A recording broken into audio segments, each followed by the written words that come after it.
준비하는 가장 전통적인 제 기준에서 가장 설교라고 말할 수 있는 설교를 이제 주일 오전에 주로 하고요.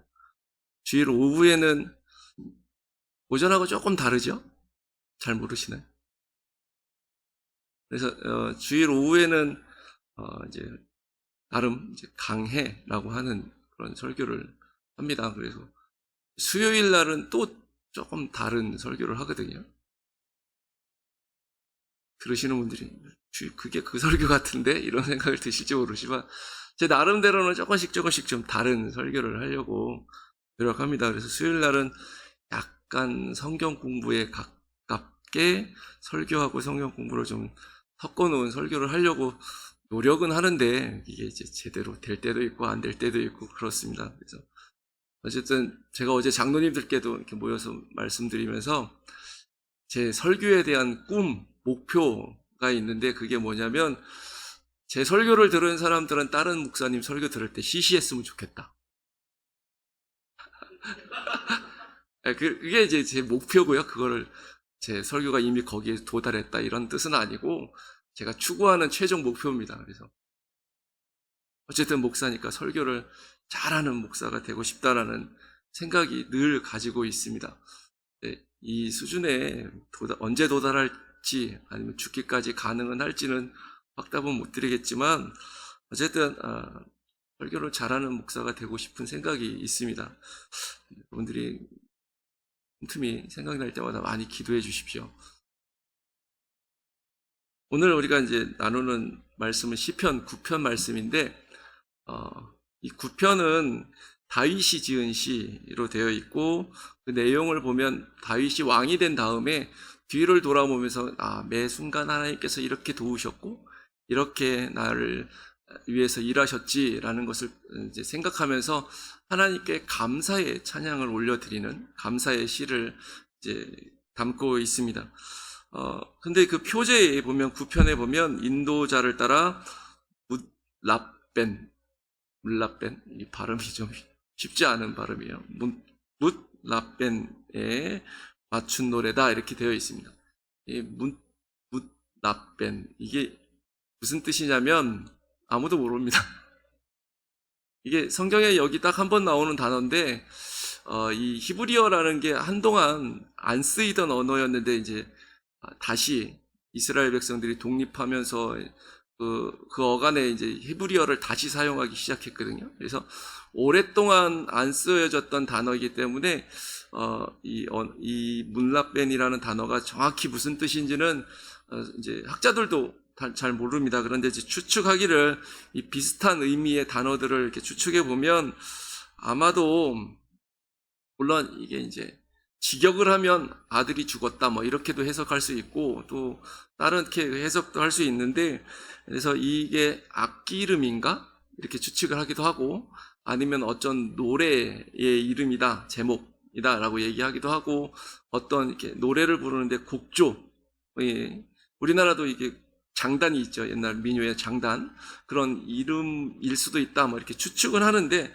정확한 거는 잘 모릅니다. 그래서 그냥 어떤 곡주의 이름이겠구나 이렇게 이제 보통은 이해를 합니다.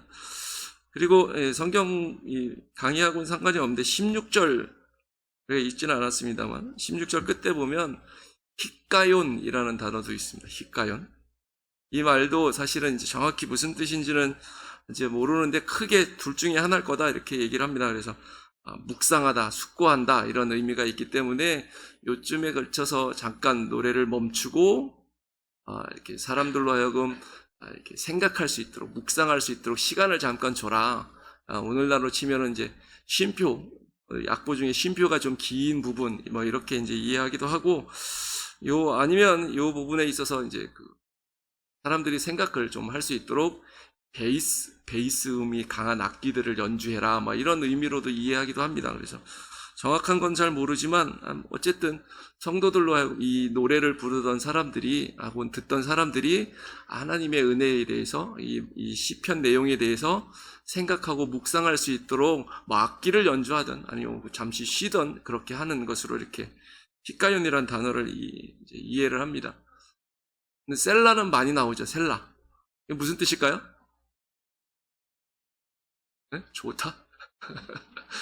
예, 셀라라는 단어도 이게 이제 보통은 음을 높여 부른다. 뭐 이런 이제 의미가 있습니다. 원래 이 시편의 대부분 노래의 가사이기 때문에 셀라 그러면은 이렇게 나가다가 갑자기 이제 높여서 노래를 부르거나 악기를 연주하거나 이렇게 해석하기도 하고, 또 한편으로는 요게 이제 쉼표, 잠깐 쉬어라 이렇게 이해하기도 합니다. 그래서 히카연 셀라가 뭐 비슷한 말을 같이 반복한 거다 이렇게 보기도 하고, 뭐 조금 전에 말씀드린 대로 이제 다르게 해석하기도 합니다. 그냥 설교에 앞서서 말씀을 강의하기에 앞서서 이 9편에 나오는 이게 생경한 단어들을 좀 설명을 해드렸습니다.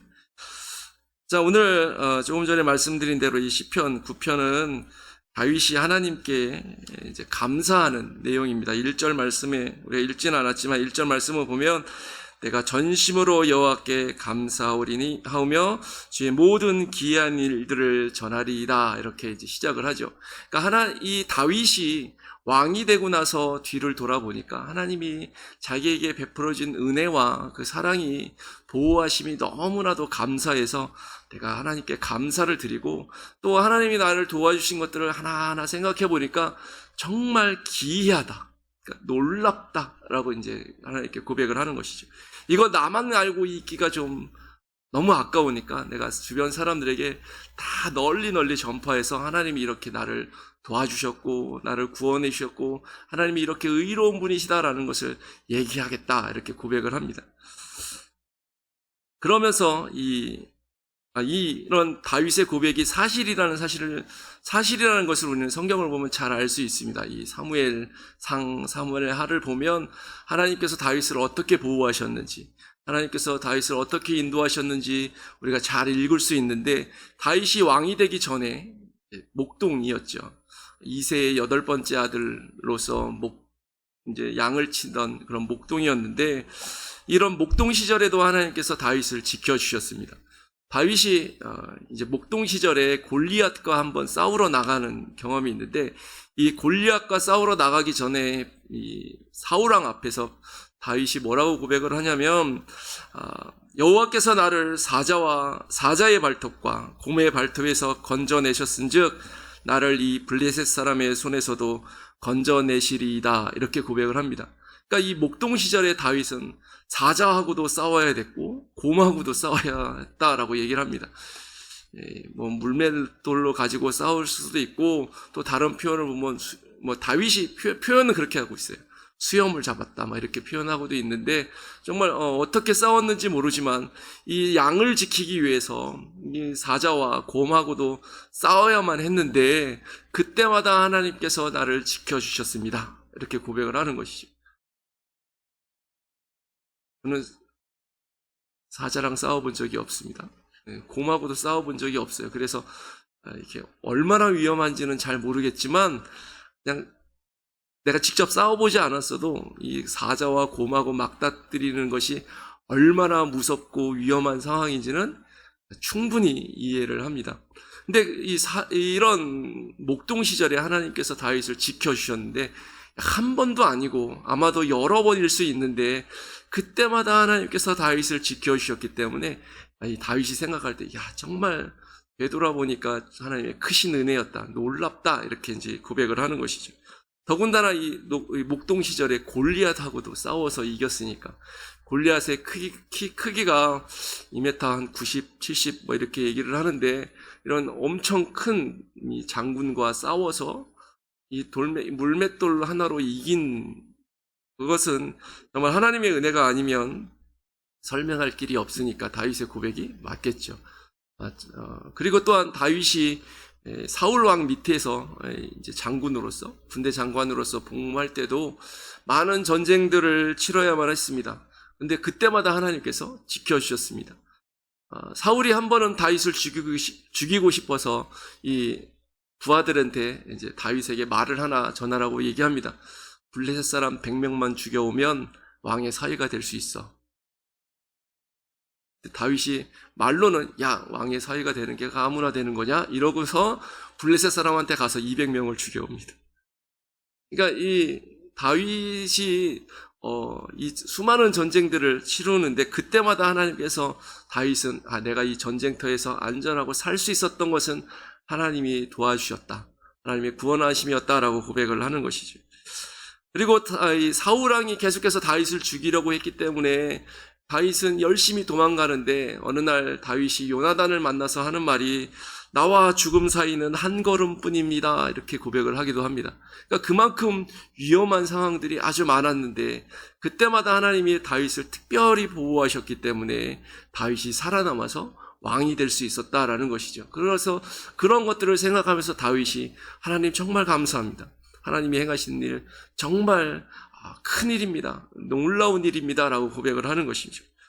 왕이 돼서도 다윗은 편안하기만 살지만은 않았습니다.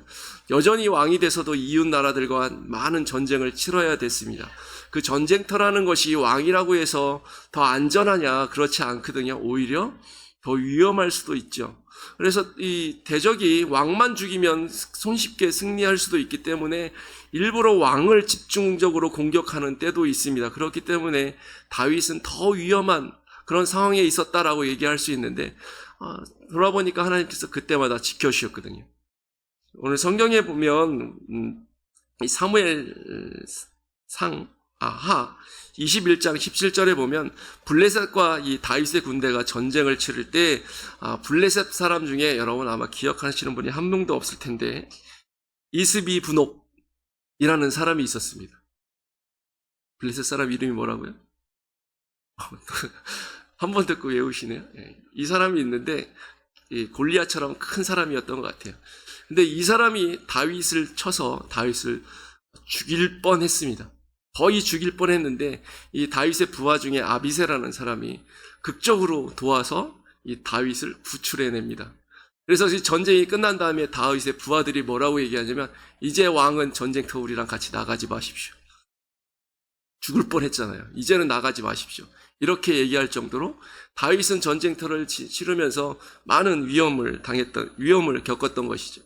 그렇기 때문에 이 다윗이 오늘 1절 말씀에서 얘기하고 있는 하나님 내가 정말 감사합니다. 나에게 행하신 일들이 정말 기이하고 놀랐습니다. 라고 얘기하는 것은 정말 맞는 말이고 이 충분히 경험에서 우러나오는 고백이다라는 것을 우리가 알 수 있습니다. 하나님이 다윗만 그렇게 구원하셨느냐? 아닙니다. 우리도 하나님께서 동일하게 큰 은혜와 능력으로 구원하셨습니다. 하나님이 베푸신 구원의 능력은 모든 사람에게 놀랍고 경이로운 사건일 수밖에 없습니다. 제 개인적인 삶을 돌아보면 크고 작게 죽을 뻔한 고비가 서너 번 있었어요. 물에 빠져도 죽을 뻔했고 차에 치여서 죽을 뻔하기도 했고 제가 이제 어렸을 때 연탄 보일러를 많이 뗐잖아요.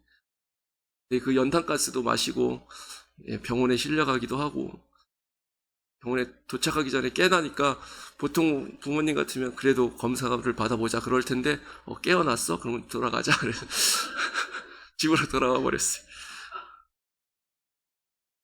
이렇게 여러 번 죽을 뻔한 고비들이 있었습니다. 아마 여러분들의 삶에도 마찬가지일 겁니다. 저는 또 중요한 결단을 해야 될, 선택을 해야 될 기간들이 있었는데 그때마다 최선의 선택을 한 것은 확실히 아니었던 것 같아요. 잘못된 선택을 할 때도 있었고 부족한 선택을 할 때도 있었는데 하나님께서는 모든 선택을 그래도 합력해서 선을 이루시는 방법으로 이끌어 주셔서 여기까지 이르게 하신 것을 생각하게 됩니다. 그렇기 때문에 바울이 고린도전서 15장 10절에서 내가 나 된 것은 하나님의 은혜로 된 것이다 라고 고백을 했는데 저는 이 바울의 고백을 아주 10분 이해할 수 있습니다. 정말 하나님의 은혜로 여기까지 왔습니다. 근데 이 고백은 제 고백뿐만 아니라 여러분들이 다 동일하게 할 수 있는 고백인 줄 믿습니다. 이렇게 하나님께서는 우리를 구원하시고 은혜를 베풀어 주셔서 모든 좋은 것들을 베풀어 주시고 놀라운 일들을 베풀어 주시는 하나님이기 때문에 우리는 그 하나님의 은혜를 다 말로 표현할 길이 없는 것 같아요.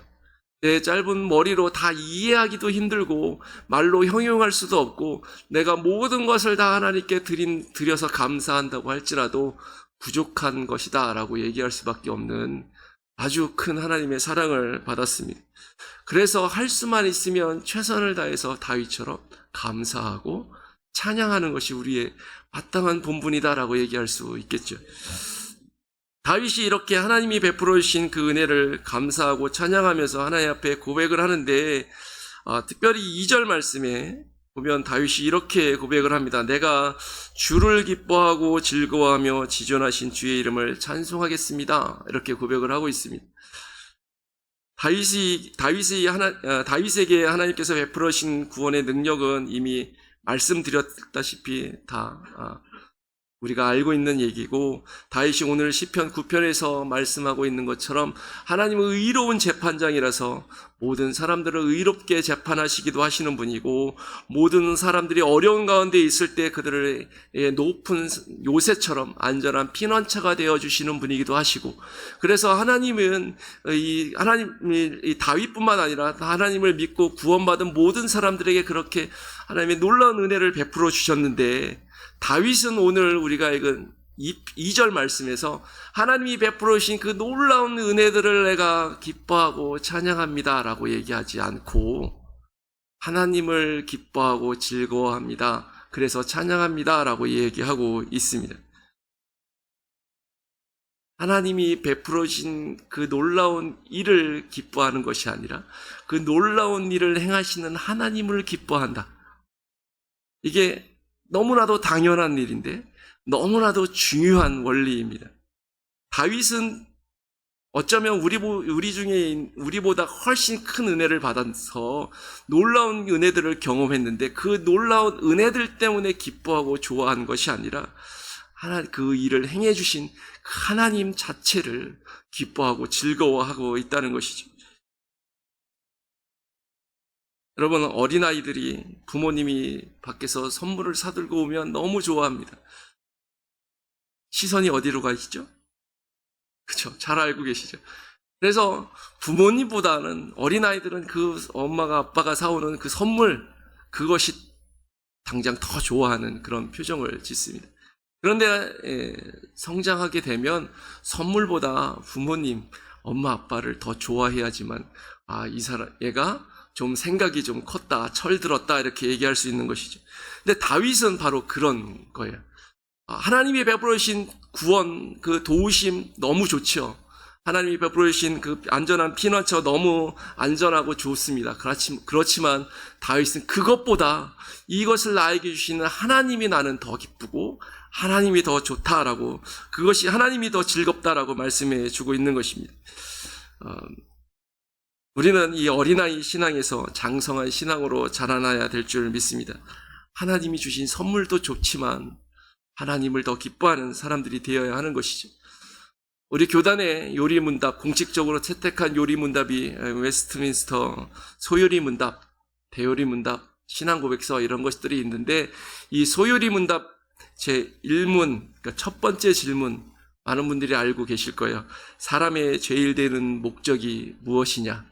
거기에 대한 답은 사람이 제일 되는 목적은 하나님을 영화롭게 하는 것과 영원토록 그를 즐거워하는 것입니다 라고 대답을 합니다. 그러니까 우리 이 웨스트민스터 신앙고백서, 이 소요리문답, 대요리문답이 완성된 지가 아주 오래전인데 종교개혁이 일어나고 얼마 지나지 않아서 새로 만들어진 걸로 알고 있는데, 그 옛날부터 우리 개신교 신앙의 그 지도자들은 하나님이 우리를 창조하신 목적은 하나님을 영화롭게 하기 위해서, 그리고 그 다음 두 번째 목적은 하나님을 즐거워하기 위해서 만드셨다라고 가르쳐주고 있습니다. 그러니까 우리는 그 신앙의 바탕 안에서 지금까지 온 거예요. 그러니까 이 하나님을 즐거워한다는 것은 하나님이 우리를 만드신 목적 중에 하나고 우리가 살아가는 이유 중에 하나이다라고 말씀해 주고 있는 것입니다. 그러니까 우리는 하나님을 즐거워해야만 합니다.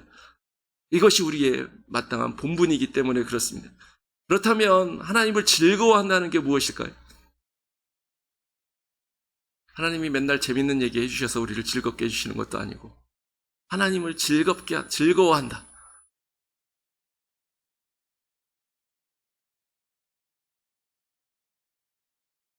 제가 질문했는데 아무도 대답을 안 하시네. 여러분, 제가 종종 설교 시간에 비유를 들은 것이, 여러분 연애해 보셨죠? 이렇게 질문을 드렸습니다. 그치? 기억나세요? 여러분, 연애 시절에 내 남자친구, 지금 남편이 아닐지라도, 연애 시절에 그 남자친구 같이 있는 것만으로도 좋았죠. 지금 남편분이실 수도 있잖아요. 예. 좋았지 않은 그런가요? 여자친구, 그 같이 있는 것만으로 좋잖아요. 그 같이 있는 게 너무 좋아서 많은 것들을 포기하기도 하고 희생하기도 합니다. 드라마에서 보면 막 전 재산을 포기하기도 하고요. 엄청 많은 돈, 그리고 좋은 직장, 막 이런 것들도 다 포기하고, 그런 드라마 이야기들이 이제 나오기도 하는데, 저는 그럴 수 있다고 믿습니다. 내가 너무 좋아하고 너무 사랑하는 사람이 같이 있으면 그게 너무 좋아서 많은 것들을 포기할 수 있을 것입니다. 그게 바로 즐거워하는 것입니다. 그게 기뻐하는 거예요. 하나님을 기뻐한다? 하나님을 즐거워한다? 하나님과 같이 있고 함께하고 하나님과 교제하고 그것을 즐거워하는 거예요. 그게 좋은 거예요. 하나님께 기도해서 하나님이 나에게 잔잔하게 들려주시는 음성을 혹은 어떤 감동을 느낄 때 너무 좋다. 이게 행복이지 이렇게 느끼는 거. 하나님을 찬양할 때 이건 너무 하나님의 감동이 되는데 하나님 너무 좋다라고 느끼는 거. 하나님의 말씀 앞에 나아갈 때 너무 좋다라고 느끼는 그것이 바로 하나님을 즐거워하는 것입니다. 하나님이 자체가 너무나도 좋아서 내가 다른 것들을 포기할 수도 있고 다른 것을 희생할 수도 있고 그래서 이 날씨가 좋은데 밖에 놀러 가지 않고 갈 수도 있는데 그 즐거움을 포기하고 예배의 자리로 나오는 거. 때로는 돈을 더 많이 벌 수 있는데 그것을 포기하고 예배의 자리로 나오는 거. 이게 바로 하나님을 즐거워하는 사람의 모습입니다. 하나님을 즐거워하고 기뻐해 보십시오. 행복할 수 있습니다. 너무도 좋을 수 있습니다. 성경은 하나님을 즐거워하는 것이 우리의 힘이다. 이렇게도 말씀해주고 있습니다. 느헤미야 8장 10절에 보면 여호와로 인해서 기뻐하는 것이 너희의 힘이니라 라고 말씀해주고 있습니다. 우리가 그리스도인으로 살아가는데 예수 믿는 사람으로 살아가는데 맨날 비실비실하게 살아갈 수는 없잖아요. 뭔가 좀 힘있게 능력 있게 세상 사람들 앞에서 강하게 싸워서 사탄하고도 한번 싸워서 이겨보고 능력 있는 그리스도인으로 성령의 사람으로 살아보고 싶다. 이런 소망을 한 번쯤 가져보시지 않았습니까? 그 비결이 무엇이냐면 이 느헤미야서에는 여호와로 인해서 기뻐하는 것이 너희의 힘이다. 너희의 능력이다. 너희의 강함이다. 라고 말씀해 주고 있는 것입니다. 반대로 뒤집어 보면 하나님이 즐겁지 않은 사람, 하나님이 기뻐하지 않는 사람, 하나님을 기뻐하지 않는 사람은 우리 신앙이 비실비실할 수밖에 없다는 것이죠. 지금 우리가 육신이 조금 건강하지 않아도, 돈이 많지 않아도, 또는 환경이 조금 어렵다고 할지라도 하나님을 기뻐함으로 말미암아 능력 있는 힘 있는 그리스도인이 될 수 있기를 소망합니다. 미국에 생각해보니까 미국 사람인지 영국 사람인지 잘 모르겠네요. 존 파이퍼라는 목사님이 있습니다. 이분이 하는 말이 뭐라고 얘기하셨냐면 우리가 하나님 안에서 가장 만족할 때 하나님은 우리를 통해 가장 영광 받으십니다. 이렇게 고백을 합니다. 우리가 하나님을 기뻐하고 하나님으로 만족하면 하나님이 그것을 통해서 가장 크게 영광 받으신다. 우리가 많은 헌금을 드리는 것보다 우리가 어떤 재능을 가지고 하나님을 위해서 헌신하는 그 어떤 것보다 하나님을 기뻐하고 만족하는 그 심령을 보시면서 하나님이 가장 크게 영광 받으신다. 다시 말해서 하나님이 가장 크게 기뻐하신다라는 말입니다. 우리가 그렇게 하나님을 크게 기뻐하게 하는, 하나님께 영광을 올려드리는, 하나님으로 만족하고 하나님을 기뻐하는 그런 하나님의 백성들이 될 수 있기를 소망합니다. 하나님을 기뻐하고 즐거워하기를 원하시죠. 어떻게 할 수 있을까요? 어떻게 하면 나는 하나님을 기뻐하고 즐거워할 수 있을까요?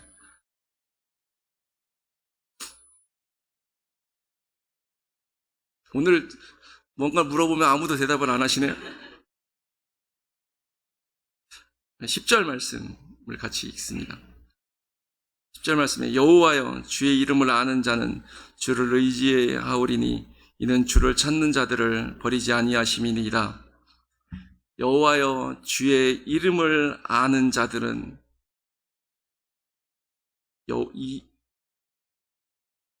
주님을 이름을 안다는 얘기는 이 이스라엘 사람들에게 이름을 안다는 얘기는 그 사람의 진짜를 안다라는 의미입니다. 이름이라는 것이 그 사람의 성품, 인격, 그 사람 자체를 상징하기 때문에 이 다윗이 내가 주의 이름을 압니다라는 얘기는 내가 하나님이 어떤 분이신지 압니다. 이런 의미를 가진 것이죠. 하나님을 아는 사람이 주를 의지합니다. 하나님을 아는 사람이 주를 기뻐하고 하나님을 아는 사람이 주를 즐거워하는 사람일 수 있다는 것이죠. 모르는데 어떻게 즐거워하고 만족하고 행복하고 그럴 수가 있습니까? 알아야지 좋아할 때 할 수 있고 기뻐할 수도 있는 것이죠. 여러분 배우자 알고 결혼하신 거잖아요. 옛날처럼 부모님이 점지해 줬으니까 저쪽 길 건너 산에 사는 김서방하고 결혼해라 그래서 결혼하신 분 없잖아요. 그렇죠? 여기 연세가 많으신 분들은 그럴 수도 있겠네요. 생각해보니까 그럴 수도 있을 것 같아요. 저희 어머니도 어느 날 6.25 전쟁통에 우리 외할아버지, 저는 본 기억도 없는데 외할아버지가 집안에 처녀가 있으면 안 돼. 그러니까 저기 남자 있으니까 결혼해. 그래서 울면서 결혼했다고 우리 어머님이 한탄하시면서. 왜냐하면 그 여기 6.25 전쟁통이기 때문에 952년인가 결혼하셨거든요. 그러니까 젊은 남자들은 다 군대 가버렸잖아요. 신랑감이라고 데려왔는데 그때 우리 어머니 18살이었거든요. 40이 넘은 총각을 데리고 와서. 젊은이들은 군대 갔으니까 어쩔 수 없잖아요. 우리 어머니 울면서 결혼했다고. 너무 깊게 생각하지 말으세요. 제가 재밌는 얘기 해드릴까요? 저는 제가 어렸을 때 정말 초등학교 들어가기 전이지. 그때는 국민학교인데 우리 아버지를 딱 봤을 때 와 나이가 많다 어렸을 때 생각이 됐어요. 그래서 조만간 맛있는 걸 먹을 날이 생길 것 같은데 왜냐하면 환갑잔치를 하실 것 같다. 저 정도 얼굴이면 환갑잔치라는 걸 할 것 같다. 이런 막연한 기대감이 있었던 것 같아요. 그래서 우리 아버지 도대체 환갑이 언제 되나 이렇게 기다렸는데 반전이 뭐냐면 제가 태어나기 전에 지났어요.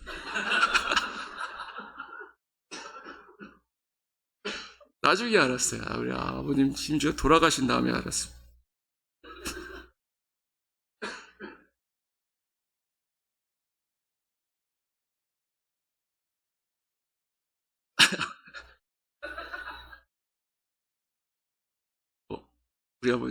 우리 어머니가 이걸 별로 안 좋아하세요. 이렇게 나이 차이 많은 아버지랑 결혼했다고 얘기하는 거를 별로 안 좋아하시는데 제가 유튜브에 연결을 해드려갖고 이거 보실 수도 있는데. 예. 여러분, 아는 사람, 내가 아는 사람을 알아야지 결혼도 하고 내 인생을 맡기기도 하는 것처럼 그러니까 하나님을 알아야지 하나님을 즐거워할 수 있습니다.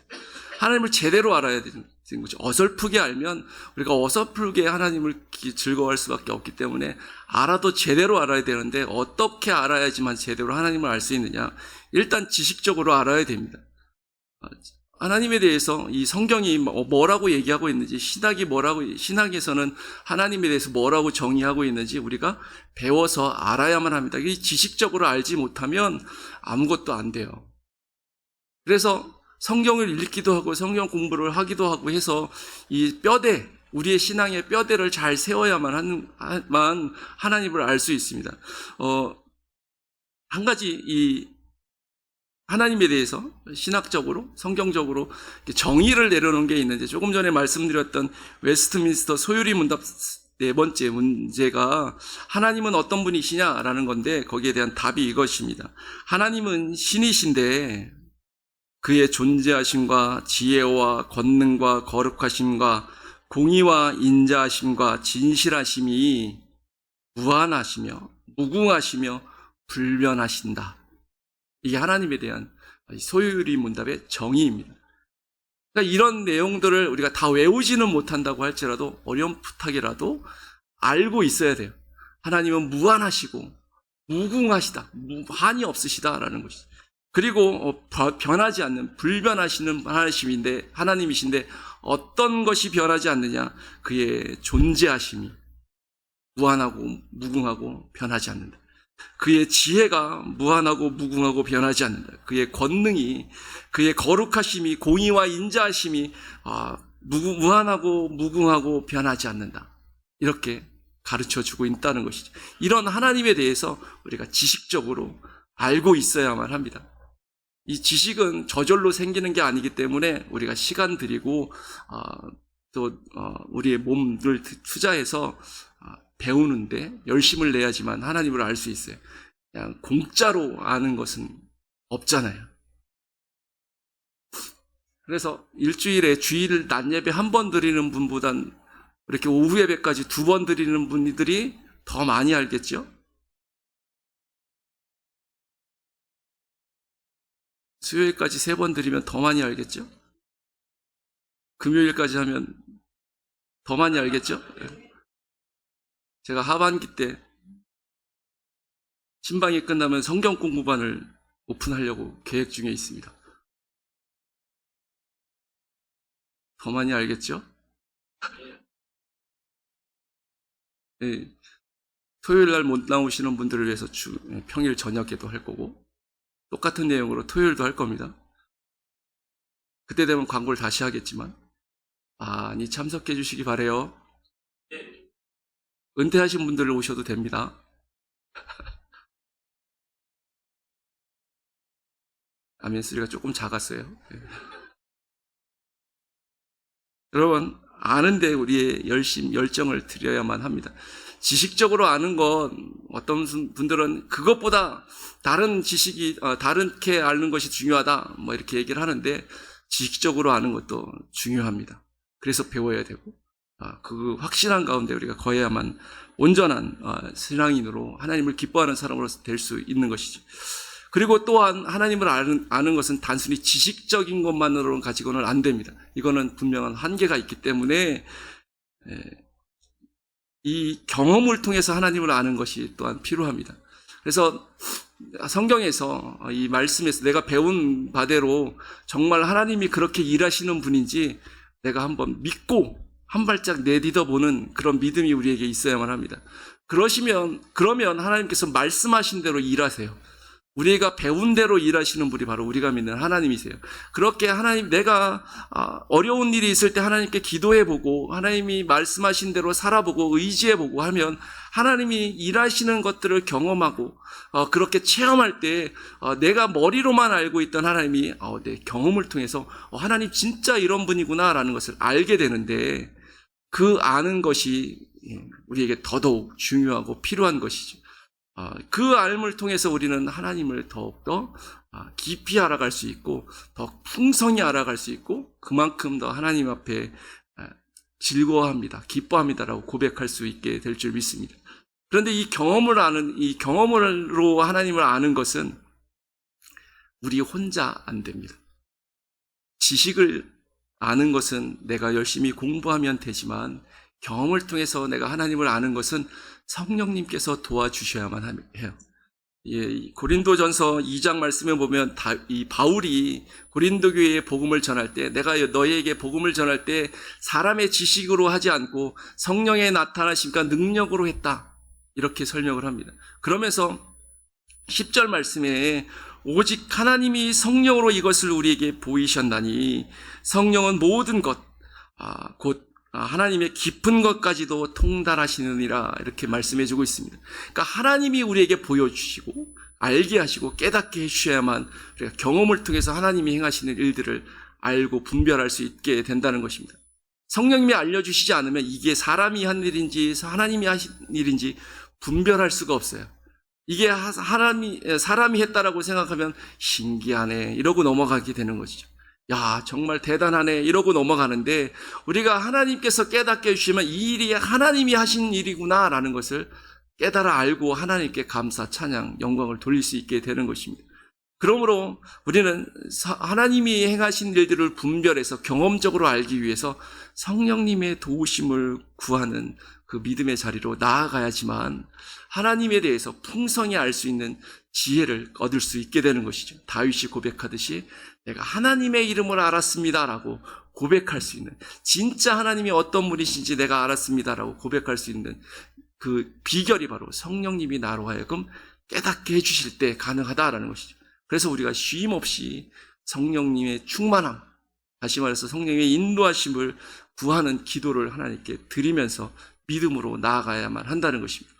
그럴 때 하나님이 우리로 하여금 알게 하세요. 내가 지식적으로 알던 하나님이 내 마음으로, 내 경험을 통해서 하나님을 알게 하고 나아가서는 하나님으로 즐거워하고 기뻐할 수 있는 믿음의 사람으로 나아갈 수 있게 해주신다라고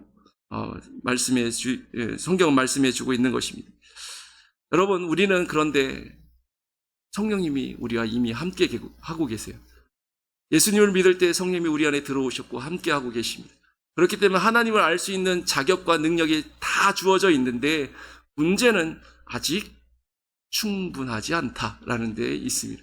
그렇기 때문에 충분히 하나님을 알 수 있도록, 충분히 하나님을 즐거워할 수 있도록 우리가 더 열심으로, 더 최선을 다해서 하나님을 아는 그 일에 지식적으로도 또 경험적으로도 알 수 있도록 기도하며 그렇게 나아가야지만, 다윗처럼 내가 하나님의 이름을 알았기 때문에 찬양하겠습니다 라고 고백할 수 있게 되고, 또 14절 말씀처럼 그렇게 하나님 앞에 기도할 수 있게 됩니다. 뭐라고 이 다윗이 얘기하고 있냐면, 내가 주의 이름을 다 전할 것이요 딸 시온의 문에서 주의 구원을 기뻐하리이다 라고 기도하고 있는데, 이것은 하나님께 약속하는 것입니다. 내가 하나님을 알았기 때문에 하나님이 베풀어 주신 그 놀라운 은혜들을 내가 많은 사람들 앞에서, 이 성문은 많은 사람들이 제일 많이 모이는 시장과 광장이기 때문에 내가 거기서 하나님을 기뻐하겠습니다라는 얘기는 모든 사람들 앞에서 하나님을 찬양을 전하고 하나님이 행하시는 일들을 전하고 내가 기뻐한다는 것을 사람들에게 다 알도록 그렇게 나타내겠습니다라고 그렇게 서원, 약속을 하는 것입니다. 왜냐하면 하나님께서 지금까지 나를 지켜주셨고 앞으로도 나를 지키시고 인도해 주실 것을 알기 때문에, 내가 하나님을 알고 나니까 하나님이 지금까지 이렇게 놀라운 능력으로 구원해 주셨는데 이것이 여기서 끝나는 것이 아니라 앞으로도 계속 나의 남은 인생을 지나서 저 천국에 이르기까지 그렇게 나를 이끌어 가신다. 그것을 알았기 때문에 다윗은 내가 이 하나님을 찬양하면서 다 전하고 모든 사람들이 알 수 있도록 전하고 많은 사람들에게 알리겠습니다라고 서원 기도하고 있는데, 우리는 이 자리까지 나아가는 믿음의 일꾼들 되기를 소망합니다. 요약해서 간단하게, 시간이 많이 갔으니까 말씀드립니다. 하나님을 즐거워합시다. 하나님을 알아갑시다. 그래야지 즐거워할 수 있기 때문입니다. 그리고 나아가서 하나님이 즐거워하는 만큼 그 즐거움을 나만 가지고 있는 것이 아니라 다른 사람에게도 전하고 나타내는 하나님의 일꾼들이 될 수 있기를 소망합니다. 함께 기도하겠습니다. 하나님 감사합니다. 우리에게 하나님을 알 수 있는 믿음을 허락해 주시고 하나님을 즐거워할 수 있도록 인도하심을 감사드립니다. 이제 하나님을 더 풍성히 알게 하시고 더 풍성히 기뻐하는 하나님의 온전한 백성